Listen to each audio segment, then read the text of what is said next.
है बेरोजगारी। बेरोजगारी एक 25-28 साल का लड़का है। शिक्षा व्यवस्था हमारी कैसी है आप जानते ही हैं। पढ़ने लिखने को उसे कुछ मिला नहीं, किसी स्मॉल टाउन से है, गांव से है, कस्बे से है। वो पूरी अपनी जान भी लगा ले तो उसको 2000, 5000, 10, 20,000 की तनख्वाह मिल जाएगी। अधिक से अधिक अपनी जिंदगी में इससे आगे नहीं बढ़ पाएगा वो।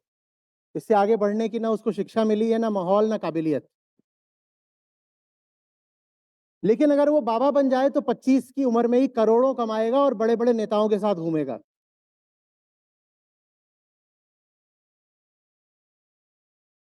ये एम्प्लॉयमेंट है, ये रोजगार का एक तरीका है।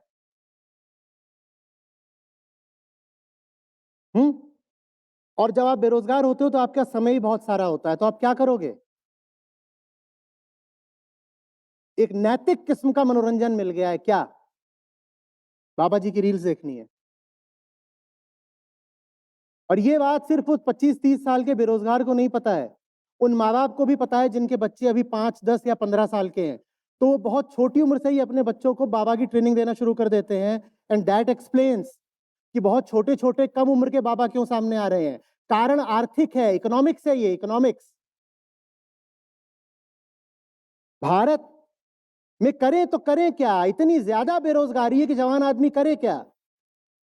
तो जो थोड़ा कुटिल किस्म के होते हैं वो कहते हैं कि अच्छा स्वरोजगार है, ये बाबा बन जाओ।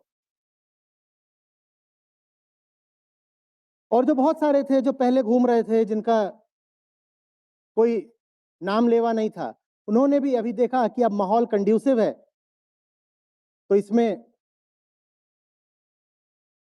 बाबागिरी अचानक से तेजी से आगे बढ़ेगी। सोशल मीडिया भी आ गया है। सोशल मीडिया, बेरोजगारी, इनका संबंध आप समझते हो ना? भारत फेसबुक के लिए सबसे बड़ी मार्केट क्यों है? मार्केट रेवेन्यू के टर्म्स में नहीं, डाउनलोड्स के टर्म्स में। भारत में जितने लोगों ने फेसबुक डाउनलोड कर रखी है उतने लोगों ने, ऐसा क्यों है? क्या कारण है? क्योंकि बेरोजगारी बहुत है, खाली समय बहुत है। फेसबुक आमतौर पर मेट्रोज के लोग नहीं देख चलाते, अब 10 साल पहले चलाते थे। मेट्रोज में इंस्टाग्राम चलेगा, यूट्यूब चलेगा, फेसबुक नहीं चलता। लेकिन फेसबुक के लिए भारत बहुत महत्वपूर्ण है। क्यों? क्योंकि सारी बेरोजगारी उसी स्मॉल टाउन में है जिस स्मॉल टाउन के लोग आज भी फेसबुक चला रहे हैं। इसीलिए फेसबुक बहुत प्रचलित रहेगा भारत में। सोशल मीडिया, बेरोजगारी बिल्कुल साथ साथ चलते हैं। और वही सोशल मीडिया बाबा जी का वाहन है। तो सोशल मीडिया, बेरोजगारी और बाबा जी की पॉपुलैरिटी, ये तीनों चीजें एक साथ चलती हैं। आप 25 के हो गए, 30 के हो गए, बेरोजगार हो, आपको कोई इज्जत देता नहीं, पैसे देता नहीं, नाम मिलता नहीं, और जिस दिन आप बाबा बन गए अचानक से इतनी इज्जत मिलती है कि पूछो मत। शत नमन। वो छोटे कस्बे का 8वीं फेल इधर उधर भटकता था, जिस दिन उसने धार्मिक वस्त्र धारण कर लिया और 2-4 दोहे बोलने शुरू कर दिए, तो ये अगला टेस्ट है। पूछो कि ये आदमी अगर बाबा नहीं होता तो क्या कुछ और हो सकता था? और अगर जवाब ये मिले कि ये बाबा ना होता तो चपरासी भी ना होता, तो समझ जाना कि फंस गए। ये बहुत बड़ा टेस्ट है। सैलून टेस्ट के बाद ये अगला टेस्ट है, द एम्प्लॉयबिलिटी टेस्ट, कि ये आदमी सब कुछ छोड़ के बाबा बना है या असली बात यह है कि बाबागिरी के अलावा इस आदमी का कैरियर कहीं चल ही नहीं सकता था। एक बार पूछो अपने आप से कि अभी ये बाबा बन गए हैं तो बिल्कुल ये राष्ट्रीय स्तर पर छाए हुए हैं। अगर ये बाबा ना होता तो क्या होता? और तुम्हें पता चलेगा ये बाबा ना होता तो ये कहीं चपरासी होने लायक भी नहीं है। तुम अपने घर में उसको ना रखो, ना माली ना रसोइया। या आंख बंद करके प्रयोग कर लीजिए आपके जो भी फेवरेट बाबा हो, कि अगर वो बाबा ना हो तो आप उसको पियून भी रखोगे? आपका जवाब आएगा नहीं रखूंगा। बाबा बनना उसकी मजबूरी है, बाबा बनना पेट की बात है। वो आदमी भूखा मर जाएगा अगर बाबा नहीं बनेगा तो करे और क्या करे? सांप सा सूंघ गया है, कुछ और सूंघ गया है, क्या है? और ये बात जब हमने आपके सवाल का जवाब देना शुरू किया तो कहा था कि ये सवाल सिर्फ बाबाओं से संबंधित नहीं है, इसमें नेता भी आते हैं, इसमें आपके आसपास के इंसान और रिश्तेदार भी आते हैं। आप जिसको सम्मान दे रहे हो ये भी पूछना कि अभी तो ये जो कुछ भी है मेरा, जीजा, फूफा, मौसी, ताऊ, बुआ, जो भी है, तो मैं इसको इज्जत दे रहा हूं। अपने आप से पूछना, अगर ये मेरा रिश्तेदार नहीं होता तो क्या मैं इसको इज्जत देता? और पाओ कि इज्जत सिर्फ इसलिए दे रहे हो क्योंकि रिश्ता है, तो तुम्हारी इज्जत नकली है। जैसे वहां हम कह रहे हैं कि अगर ये बाबा नहीं होता तो क्या ये चपरासी भी होता, वैसे ही रिश्तों में भी पूछा करो कि अगर ये मेरे रिश्ते में नहीं होता तो मैं इसको कितनी इज्जत देता। जैसे अपने बच्चों को लेके लोग बायस्ड रहते हैं ना, अगर ये मेरा बच्चा नहीं होता, मैं तब भी कहता क्या कि माय नुन्नू स्मार्टेस्ट, तब व्हाट एन अगली किड, शू हाइब्रिड है क्या? Did some pervert mate with a chimpanzee? ये कहां से पैदा कैसे हुआ ये? तब तो उसको ये बोलते, और अपना है तो उसको ले करके बिल्कुल और चूमे जा रहे हो। आपके भीतर जो माया और पूर्वाग्रह बैठे हैं ना, वही बाबा जी की ताकत है, वही दुनिया के सारे अधर्म की ताकत है।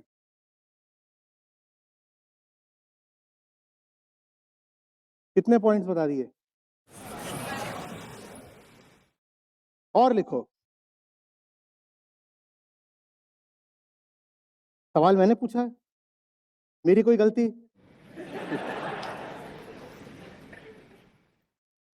सत्ता से, ताकत से, सेलिब्रिटी से बाबा जी का रिश्ता क्या है?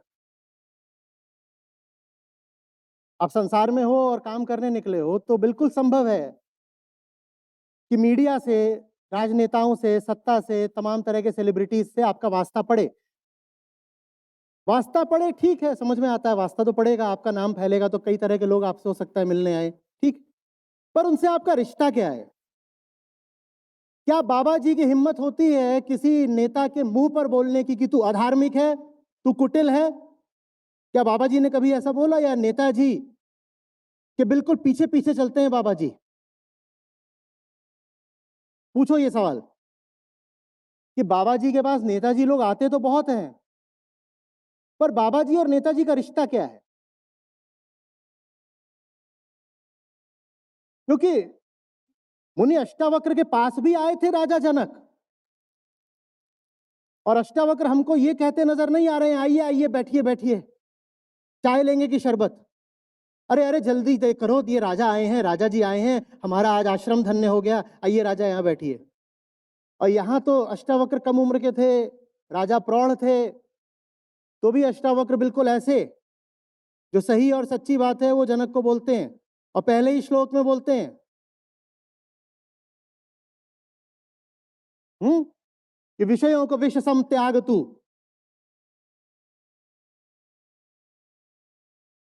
जनक आकर के कह रहे हैं, उनकी जिज्ञासा है मुक्ति कैसे प्राप्त हो। अष्टावक्र गीता का उद्घाटन ही ऐसे होता है, मुक्ति कैसे प्राप्त हो।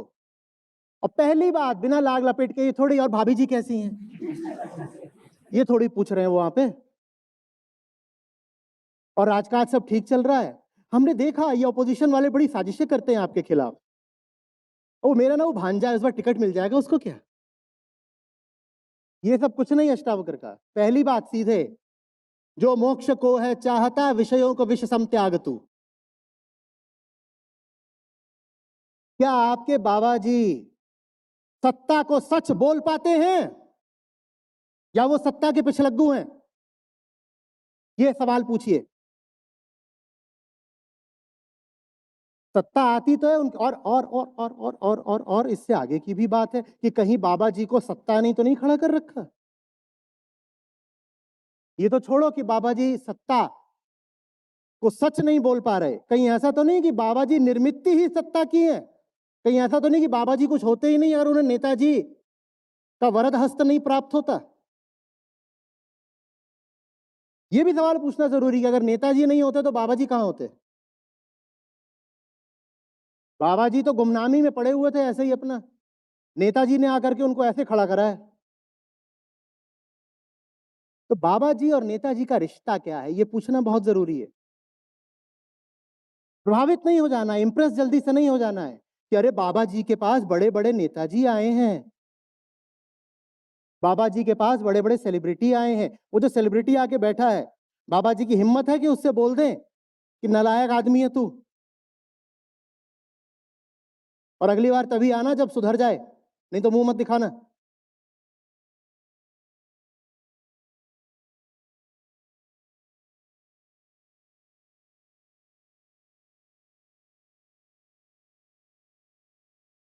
ये जितनी बातें मैं बोल रहा हूं उसमें से कोई बहुत कठिन या छुपी हुई बात है जो आप खुद नहीं देख सकते थे, तो आपको दिखाई क्यों नहीं देती है? ये खुद क्यों नहीं देख पाते हो? और मैं बताता हूं खुद क्यों नहीं देख पाते हो। क्योंकि जिन कारणों से आप बाबा जी का सच नहीं देख पाते,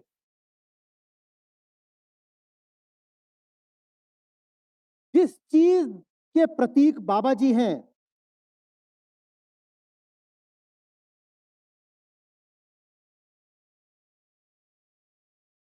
उसी चीज के प्रतीक आपके घर में भी मौजूद है।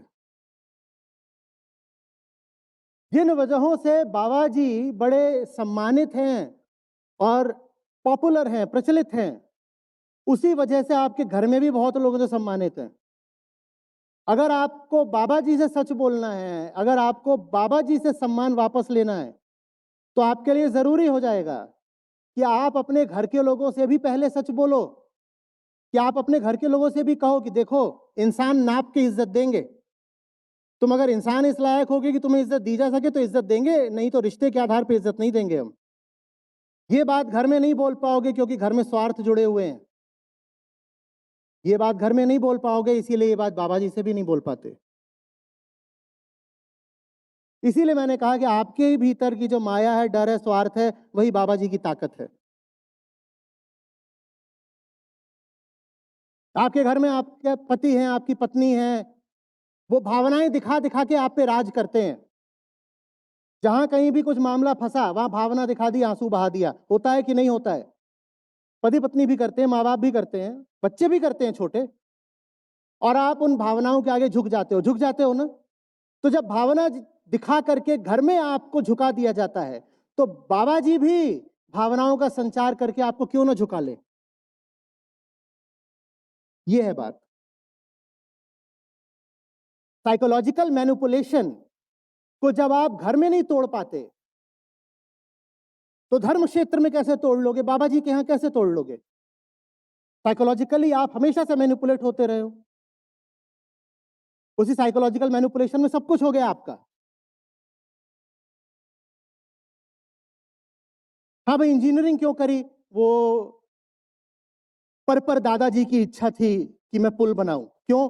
वो नदी में डूबने से मौत हुई थी उनकी, तो इसलिए मैंने इंजीनियरिंग करी।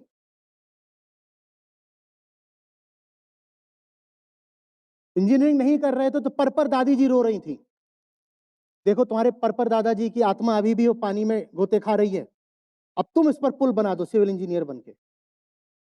फलानी नौकरी क्यों ली? वो ना, नौकरी से पहले ही शादी हो गई थी। अरे शादी क्यों कर ली? वो माँ ने आकर के कहा कि मैं मर जाऊंगी, उससे पहले पोता मुतवाना है। तुम्हारा साइकोलॉजिकल मैनिपुलेशन ही तो हुआ है जीवन भर, और क्या हुआ है? उसके बाद शादी कर ली। अच्छा, फलानी नौकरी क्यों ली? वो बीवी ने कहा कि हमारे साले साहब फलानी इंडस्ट्री में हैं,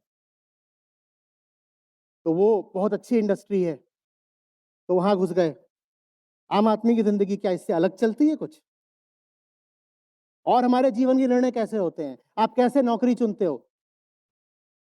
या तो संयोग से, या स्वार्थ से, या अंधेरे, अंधेपन में, अज्ञान में। ऐसी शादी हो जाती है। कौन बहुत सोच समझ करके साथी चुन रहा है? ऐसे ही बच्चे हो जाते हैं। किस शहर में आप बस रहे हो, कितने अंधे निर्णय होते हैं। कई बार तो बस इसलिए बसे होते हो कि पिताजी भी यहीं रहते थे तो हम भी यहीं रहते हैं। कई बार कहीं कुछ बस रहा है, कोई बस रहा है।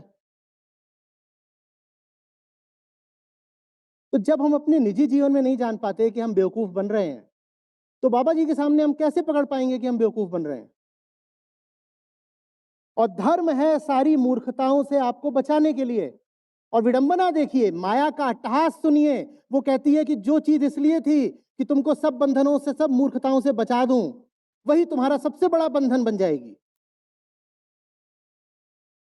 और भाई मैं कोई मुद्दा जो भूल रहा हूं इसमें, इससे संबंधित कोई कुछ बताना चाहेगा, उदित या कोई और?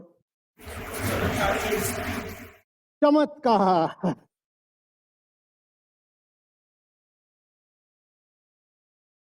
कोई भी कार अच्छी हो सकती है, कुछ कर लो, ये चमत्कार से बचना, ये साइंस वाले बिंदु में आ जाता है। चमत्कार होते नहीं है, चमत्कार नहीं होते भाई। प्रकृति अपने नियमों पर चलती है, जिन नियमों को कोई नहीं तोड़ सकता, कोई नहीं तोड़ सकता। और कोई फ्रॉड है, इसका पहला प्रमाण यही है कि उसके साथ कोई दैवीय चमत्कार जुड़ा होगा। प्रकृति जिन नियमों पर चलती है, विज्ञान उन्हीं को तो लिख के आपको बता देता है। विज्ञान कोई नियम बनाता थोड़ी ही है। प्रकृति के नियम तो अनादि हैं। विज्ञान बस ये करता है कि उन नियमों को आपकी भाषा में और गणित में आपके सामने रख देता है कि भाई ये रहा नियम। उन नियमों को कोई नहीं तोड़ सकता, कोई नहीं पानी पे चल सकता, कोई मुर्दे को जीवित नहीं कर सकता, कोई ऐसे बैठे बैठे नहीं बता सकता कि तुम क्या सोच रहे हो, तुम्हारे मन में क्या चल रहा है। नहीं हो सकता। ये विज्ञान के नियम हैं, अकाट्य।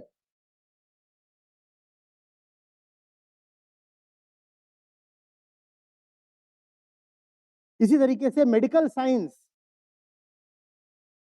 भारत में ये एक आपको पता है ना, ये कानूनन गुनाह है कि शारीरिक कोई बीमारी हो और कोई बोले कि मैं उसको जादू टोना, मंत्र तंत्र, ताबीज, चमत्कार से ठीक कर दूंगा, आपको जेल हो सकती है। कानून बनाने वालों ने कहा कि चलो तुम अपने और क्षेत्रों में जो मानना है मानो, पर कुछ ऐसा तो मत मानो कि मरी जाओ, क्योंकि लोग बहुत बहुत मरा करते थे, आज भी मर रहे हैं बाबाओं के चक्कर में। और कोई बात,